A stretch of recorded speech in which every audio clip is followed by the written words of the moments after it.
Evangelho de João, capítulo 3, 1 a 17. Uma história que a gente já conhece, mas que sempre há algo novo que a palavra nos traz.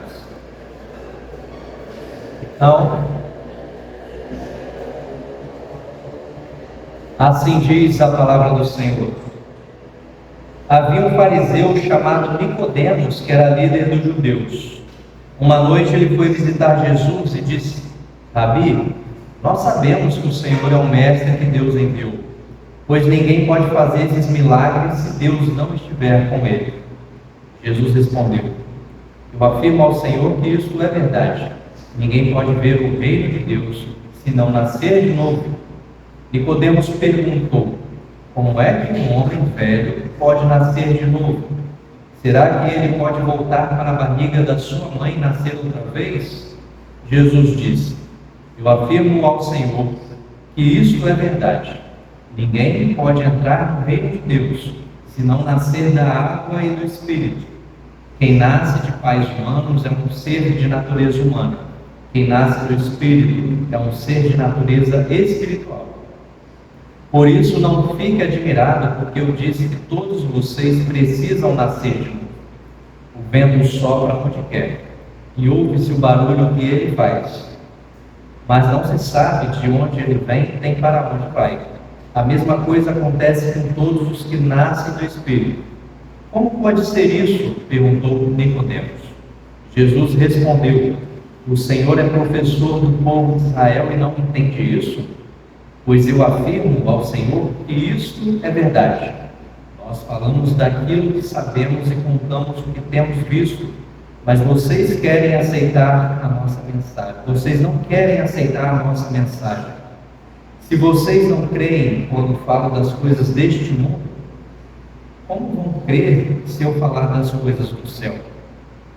Ninguém subiu ao céu a não ser o Filho do Homem, que desceu do céu.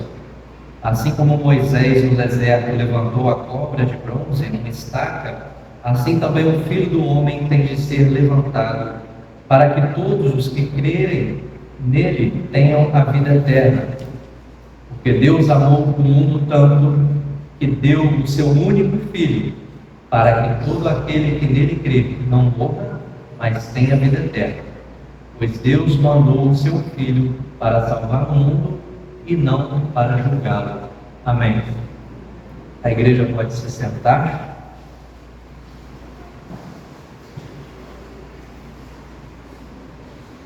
O título da nossa mensagem, da nossa reflexão de hoje é Nicodemos, uma igreja democrática, popular e acolhedora.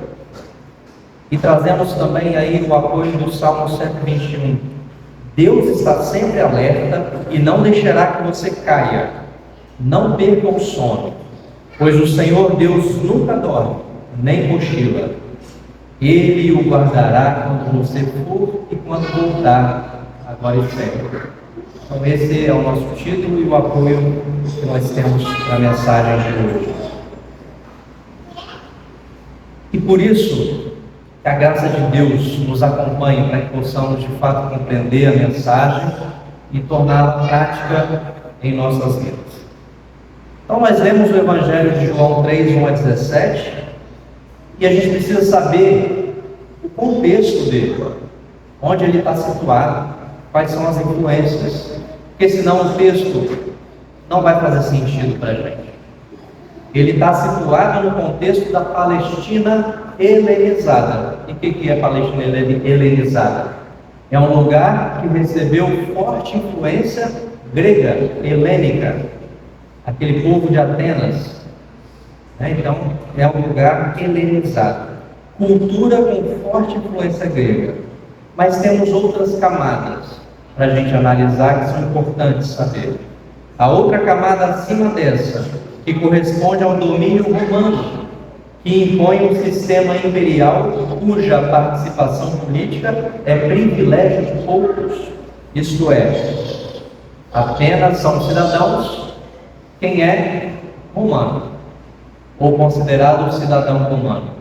Só tem direitos nesse império quem é considerado cidadão. E tem uma camada que é mais próxima do chão, mais próxima da realidade da época, e que denuncia uma população triplamente oprimida e explorada por Roma, pela cultura grega e pela instituição religiosa, que instrumentalizou a lei de Moisés para manter suas vantagens de elite. Então tem uma elite religiosa que controla o povo através da religião e manipula a lei de Moisés. Então são esse pacote de opressões que o povo recebe, Em cima do povo tem esse peso todo. 3 camadas: Roma, a cultura grega e tem também a camada da própria religião, que deveria favorecer o povo, porque essa elite distorce os mandamentos de Deus, e são mandamentos em favor do povo. Então esse é o nosso cenário, esse é o nosso contexto. Mas o texto fala de Nicodemos, e para fazer sentido a gente tem que entender o que significa esse nome, Nicodemos. Nicodemos é nome grego adotado pela elite judaica do século I. Então é importante a gente entender quem é Nicodemos e por que ele tem esse nome. É um nome grego, não é um nome hebraico. É um nome grego. Significa vitória do povo ou vencedor do povo. E representa a liderança e triunfo coletivo em benefício da comunidade conforme os valores democráticos e heróicos gregos. A influência grega, nesse nome. Destacando o caráter compartilhado da vitória. E aí é importante lembrar que na cultura grega também só é considerado cidadão o homem maior de 18 anos. Isto é, só compartilha das vitórias heróicas gregas os homens. Importante saber isso. Às vezes um nome não condiz com o nomeado. Às vezes a pessoa tem um nome que fala: olha, o nome dessa pessoa é bondosa ou bondoso, mas você vai ver uma pessoa que pratica muita maldade. Então o nome não condiz com a pessoa. Um exemplo famoso é o Prêmio Nobel, criado por Alfred Nobel em 1895, possui uma origem controversa. Ele é o criador da dinamite. Esse homem criou a dinamite e ele era conhecido como mercador da morte. Ele desejava refazer sua imagem perante o mundo, então ele cria o Prêmio Nobel da Paz. Então é controverso como é que alguns nomes não condizem com a pessoa que recebeu o nome. Então esse é o nosso quadro geral para entender o contexto e o nome, o significado do nome de Nicodemos, que era vencedor do povo. Então, ironicamente e profeticamente, esse Nicodemos, vencedor do povo, fariseu, um fariseu, ele atravessa da dúvida noturna, Jesus ele encontra Jesus à noite. Por que de noite? Um fariseu encontrando Jesus à luz do dia, quando Jesus estava já sendo perseguido e entregue à morte, ia ser uma denúncia contra o próprio Nicodemos. Então ele ia com medo de ser denunciado, mas ia buscando. Nicodemos buscava algo em Jesus. Então, ironicamente, profeticamente, esse vencedor do povo, fariseu, ele atravessa da dúvida noturna para a defesa pública de Cristo. A gente não vê isso no texto de hoje, mas quem continuar lendo o Evangelho de João vai ver lá na frente Nicodemos aparecendo novamente. Lá em João 19:39, Nicodemos está no sepultamento de Jesus. Nicodemos, junto com José de Arimateia, retiram Jesus da cruz. Então, olhem, Nicodemos vai à noite procurar Jesus. E Nicodemos está lá já junto com Jesus. É uma mudança, uma metamorfose. Nicodemos é alguém que perseguia Jesus, mas ele se encontrou com Jesus. E depois desse encontro, ele faz uma transformação em sua vida, e é uma transformação onde ele assume o risco. Ele assume o risco de caminhar com Jesus, inclusive até a morte. É muito interessante que esse vencedor do povo, que não tinha nada de vencedor do povo, né? Porque junto com os fariseus eles perseguiam o povo. Então ele se transforma nesse encontro com Jesus. Então nós temos em Nicodemos um símbolo de transição de poder terreno para a vitória eterna. Não é a vitória eterna dele, não. Alguém que tinha um poder terreno passa a contribuir para uma vitória eterna da humanidade.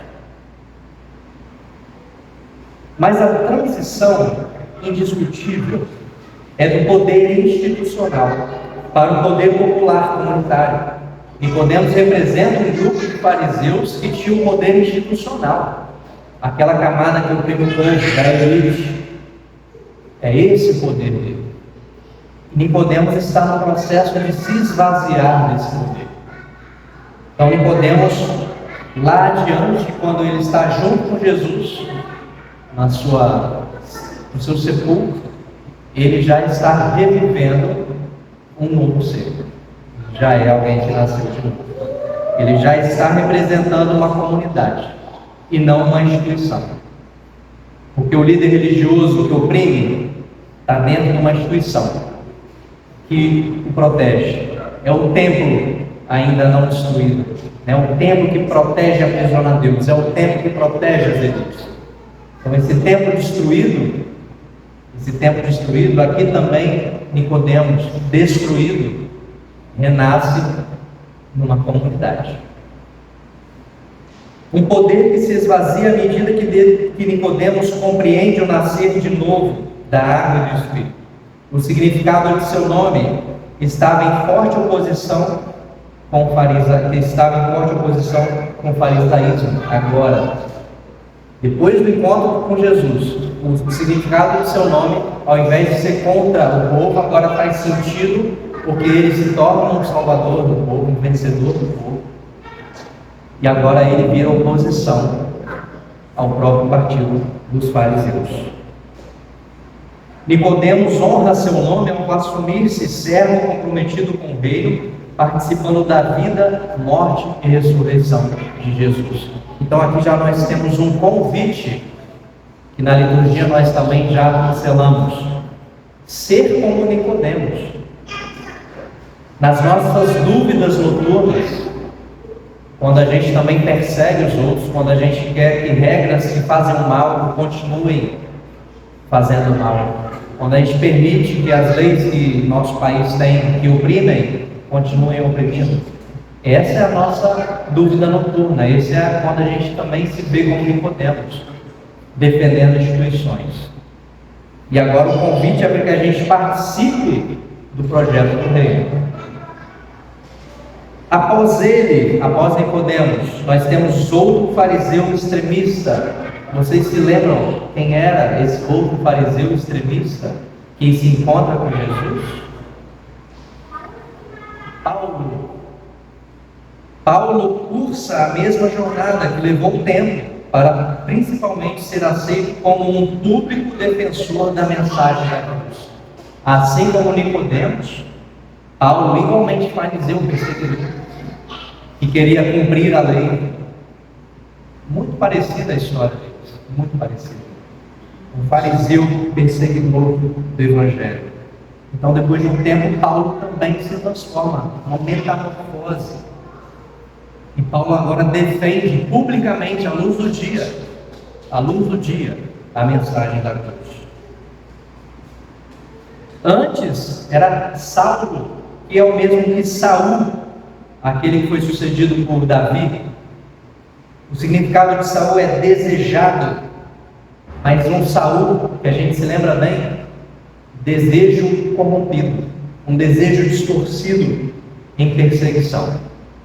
E Paulo, que antes era Saulo, assim como Saul também tinha essa distorção do perseguidor, que inclusive sorria com o apedrejamento de cristãos. Então Paulo, pequeno, que significa pequeno, humilde, simboliza esvaziamento. esvaziamento de desejado o poder farisaico para pequeno servo, ecoando sua frase. Quem se lembra da frase de Paulo, o menor dos apóstolos? Faz muito sentido, porque ele não era aceito, mas ainda assim ele fala: eu sou um apóstolo nascido fora do tempo. Nascido fora do tempo é porque ele nasceu de novo, como podemos. Então, uma correlação muito próxima entre Nicodemos e Paulo, entre as comunidades que com eles construíram o que chega para a gente como mensagem. Então, o Evangelho ainda é solidário com quem sofre etarismo. Percebam? Pois a pergunta de Nicodemos não se resume a um novo nascimento, mas se essa oportunidade também era para pessoas já idosas. Não é isso que ele pergunta? Pode uma pessoa velha? Porque quando ele diz uma pessoa velha como eu, ele está dizendo que há oportunidade para os mais novos nascerem de novo. Ele estava vendo pessoas sendo convertidas. E agora ele se pergunta: e eu? E eu, esse velho, esse idoso? No entanto, o essencial aqui não é a velhice, mas anunciar o perdão àqueles que dedicaram muitos anos à perseguição e opressão do povo com o peso do poder das instituições religiosas. Então a pergunta não é sobre etarismo, também o Evangelho acolhe isso, mas a questão principal é o tempo, o longo período que Nicodemos dedicou a sua vida para oprimir. A velhice dele é essa. E ele quer saber, para mim que também fez tanto tempo de opressão, eu tenho também a oportunidade de nascer de novo? Essa é a pergunta de Nicodemos. Então, caminhando para a nossa conclusão. Vocês percebem que é uma inversão? Um fariseu poderoso de elite se torna, como Paulo, um servo pequeno, esvaziado de poder. Ele se esvazia de seu poder do partido dos fariseus para acompanhar Jesus na morte, de tortura, na morte de perseguição. Então, muito interessante, alguém com poder que entende a mensagem e assume para si a mensagem, com suas dúvidas noturnas, para defender Jesus, para defender a mensagem de dia, publicamente, com todo mundo vendo. Então, essa inversão, que é esvaziamento de poder, está refletida nos 2 versículos finais do Evangelho que nós lemos, ao qual nos dedicamos a interpretar para os dias de hoje. O nosso esforço é interpretar esse Evangelho nos dias de hoje. Então, afirmam os versículos 16 e 17: porque Deus amou ao mundo de tal maneira que deu o seu Filho unigênito, único, para que todo aquele que nele crê não pereça, mas tenha a vida eterna.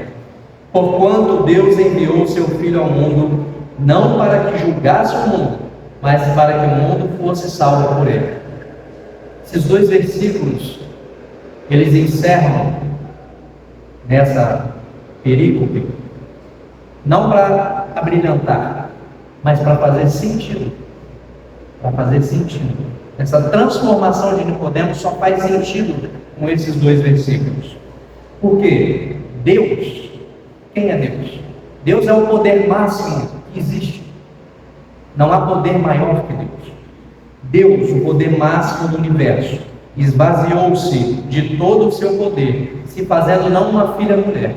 E isso é muito interessante, porque não nasceu de Deus uma filha unigênita, nasceu de Deus um filho unigênito, um filho único homem, para fazer desmoronar toda a estrutura patriarcal junto à qual se constituem os fariseus. A religião judaica, assim como ainda a cristã também é formada só por homens. Não há lideranças femininas. E quando Nicodemos decide seguir Jesus, ele segue ao lado de mulheres. Quem estava até o final com Jesus quando ele é morto? Mulheres. Quem vai ao sepulcro procurar o ressuscitado? Mulheres. Então Nicodemos decide caminhar com as mulheres. Então Deus se esvazia desse poder todo para se fazer um filho único homem, porque é esse filho único homem que faz desmoronar toda a estrutura patriarcal, junto à qual se constituem os fariseus e tantas estruturas religiosas. E crer nesse agir de Deus, sem julgamento, mas por amor, significa preservar a vida para a eternidade. Isso é salvação. Isso faz sentido. Deus amou o mundo de tal maneira, que fez desmoronar. E aí, na figura de Nicodemos, isso é absolutamente negável. Um homem poderoso na religião, que oprimia, entendeu a mensagem, parou de oprimir, parou de violentar e caminhou junto com as pessoas que são excluídas. Nicodemos, ao abandonar a dúvida que lhe tirava o sono à noite, e aqui está vindo o Salmo 121.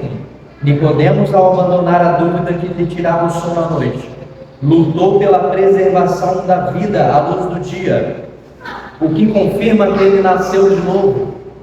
Não é assim? Foi dar à luz. Nascer não é dar à luz. Dar à luz a uma criança.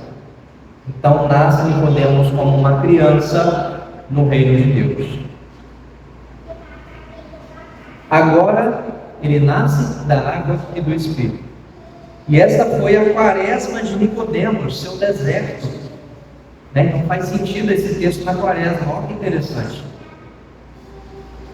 Nós não estamos usando um texto que está no calendário só porque está no calendário.